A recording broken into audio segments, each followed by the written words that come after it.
बात है, क्या चीज है पैसा, क्या बात है, क्या चीज है पैसा, क्या बात है। ये लो क्या पैसा। तुम्हारे पास है? ला बाबा ला। क्या लाऊं?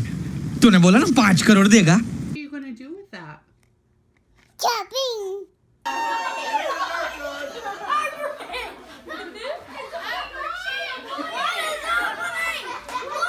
Can I have my money back? It's not yours.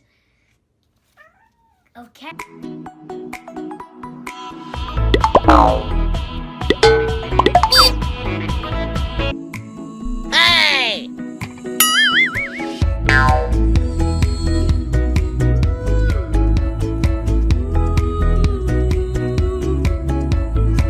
बारह बजे से वर्तमान में जारी 500 रुपए और 1000 रुपए के करेंसी नोट लीगल टेंडर नहीं रहेंगे। सरकारी ऐलान के मुताबिक एक व्यक्ति एक कार्ड के जरिए 18 नवंबर तक महज 2000 रुपए प्रतिदिन निकाल सकता है। बाद में ये लिमिट बढ़ जाएगी, फिर 4000 रुपए हो जाएगी। आपको देश के 4 शहरों की तस्वीरें दिखा रहे हैं। दिल्ली में कई जगह एटीएम्स से लोग नोट निकाल रहे हैं। पटना में सुबह 8:30 बजे तक। तो ये सरकार बता रही है ना कि इतना पैसा फेंक दिया या कुछ हो गया, खराब चला है, किसी का खराब नहीं गया जनाब। बस ये हुआ है कि किसी को दान दे दिया, समझ लो 30% का, 35% का। और ये दान क्या है? ये कमीशन चल रहा है। उस रात जैसे मोदी की स्पीच हुई थी 8 बजे के बाद, तो आदमी ने 4-5 घंटे में कई करोड़, कई हजार करोड़ों का ट्रांजैक्शन इधर उधर कर दिया था गोल्ड प्रॉपर्टी में। जुगाड़ बहुत है भाई, ये इंडिया है, कोई दिक्कत नहीं है किसी के लिए। हाँ, सब मौज करेंगे। So this is the reality. जो डिमोनेटाइजेशन हुआ था उसका पूरा क्या था? स्कैम।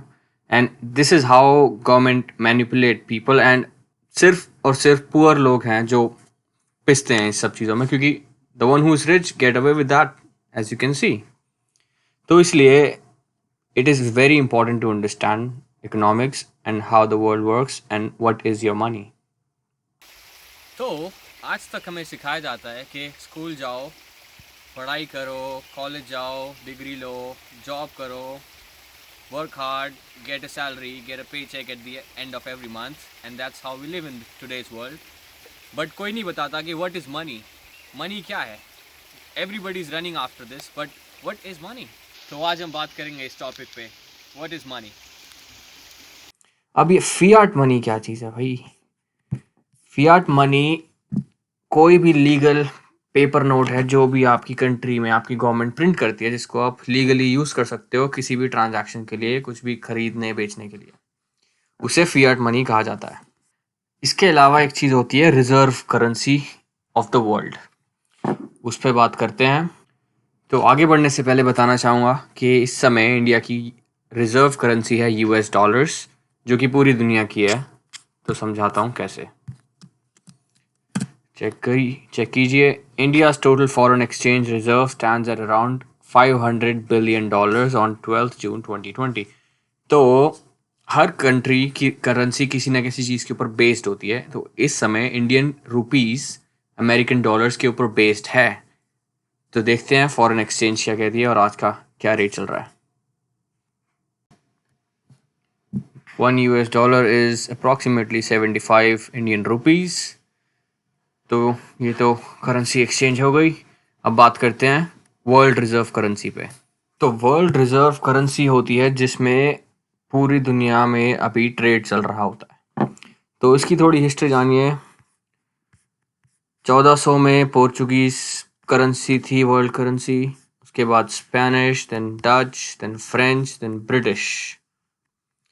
और पिछले 110 सालों से 1920 to 2030 अभी तक American dollar is the reserve currency of the world. तो अमेरिकन डॉलर की इतनी इम्पोर्टेंस क्यों है दुनिया में कि पूरा इंटरनेशनल ट्रेड उस पर बेस्ड है, ये समझते हैं। The US dollar dominates global trade. In 2019, some 88% of international transactions involved US dollars. No other currencies came close. तो जैसा इन्होंने बताया 85% से ऊपर इंटरनेशनल ट्रेड अमेरिकन डॉलर्स में होता है और बाकी सारी करेंसीज बहुत लिमिटेड। तो इससे पता चलता है ग्लोबल डोमिनेंस अमेरिकन डॉलर्स की कितनी ज़्यादा है और सारी कंट्रीज़ को कितना अफेक्ट कर सकता है ये। That gives the US extraordinary power over nearly anyone who imports or exports anything anywhere.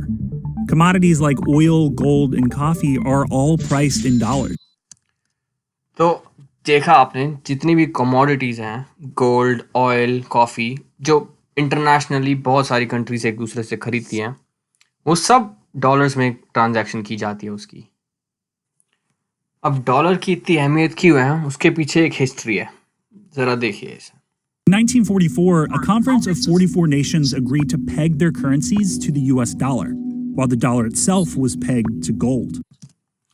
तो इसमें जो समझाया है, ये कहा गया है कि डॉलर गोल्ड के अकॉर्डिंगली उसकी वैल्यू स्टार्टिंग में की गई थी।